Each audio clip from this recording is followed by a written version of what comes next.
Hello everyone, welcome back to my channel. இன்னைக்கு நம்ம ஒரு டிஃப்ரெண்ட்டான ரெசிபி தான் பார்க்க போகிறோம். மஷ்ரூம் பொளிச்சது.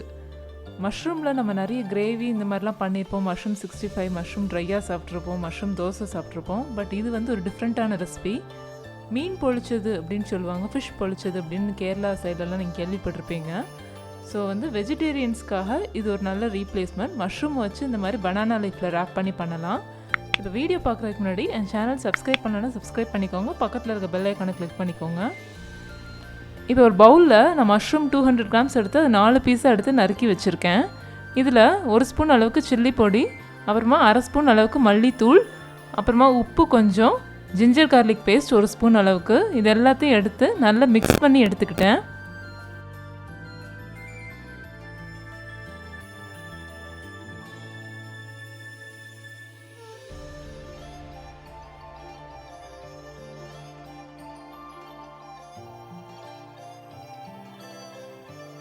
இப்போ இதை நல்லா மிக்ஸ் பண்ணியாச்சு. இதை ஒரு கடாயில் நம்ம லைட்டாக ஃப்ரை பண்ணிக்கலாம். அதுக்காக நான் 2 ஸ்பூன் கோகனட் ஆயில் யூஸ் பண்ணியிருக்கேன். தேங்காய் எண்ணெய் தான் நல்லாயிருக்கும், அதனால் 2 ஸ்பூன் தேங்காய் எண்ணெய் ஊற்றி அதில் லைட்டாக ஃப்ரை பண்ணிக்கோங்க.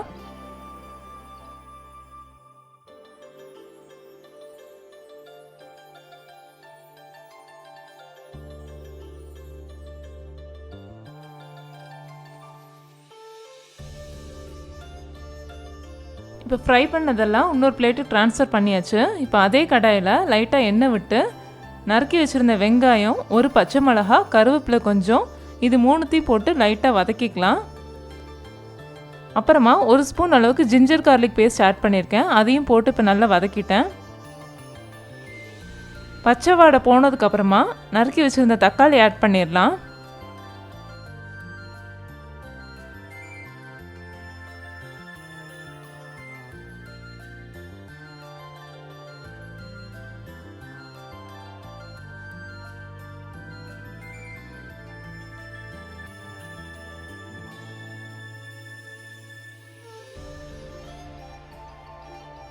தக்காளி நல்லா வதங்கினதுக்கப்புறமா நம்ம வரிசையாக எல்லா பொடியும் ஆட் பண்ணிடலாம்.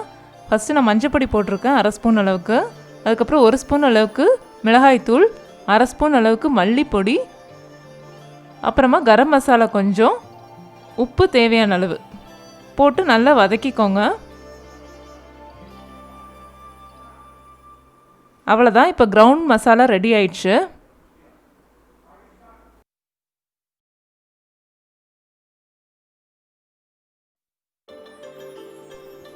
இப்போ இந்த மாதிரி தோசைக்கல்லில் லைட்டாக எண்ணெய் ஊற்றி வாழை இலையை நல்லா ஹீட் பண்ணி எடுத்துடலாம்.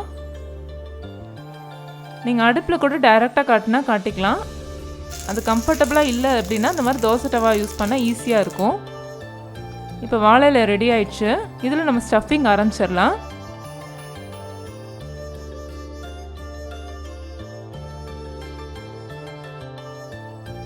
ஸ்டஃபிங்கில் நம்ம ரெடி பண்ண பேஸ் மசாலா, அப்புறம் ஃப்ரை பண்ண மஷ்ரூம்ஸ் இதெல்லாம் வச்சு மேலே கொஞ்சமாக பச்சை வெங்காயத்தையும் தூவி விட்டு ராப் பண்ணிடலாம்.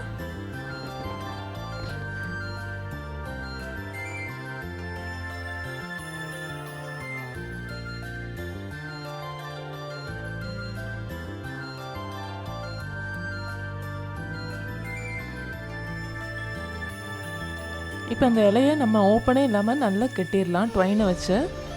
ட்வைன் இல்லாமல் சில பேர் வாழை நாரை வச்சு கூட கட்டுவாங்க, நீங்கள் எப்படினாலும் கெட்டிக்கலாம்.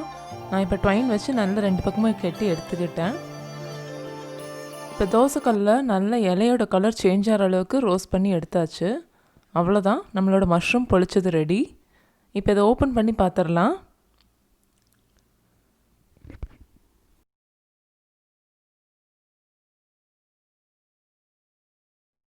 ஓப்பன் பண்ணதுக்கப்புறம் நல்லா செட் ஆயிருந்துச்சு. நல்லா டேஸ்ட்டும் நல்லா ஃப்ளேவர்ஃபுல்லாக ஸ்பைஸியாக இருந்துச்சு. ஸோ நீங்களும் ட்ரை பண்ணி பாருங்கள். இந்த வீடியோ பிடிச்சிருந்தால் லைக் பண்ணுங்கள், உங்கள் கமெண்ட்ஸ் என்கிட்ட ஷேர் பண்ணுங்கள். என் சேனல் சப்ஸ்கிரைப் பண்ணலைன்னா சப்ஸ்கிரைப் பண்ணிக்கோங்க. தேங்க்ஸ் ஃபார் வாட்சிங்.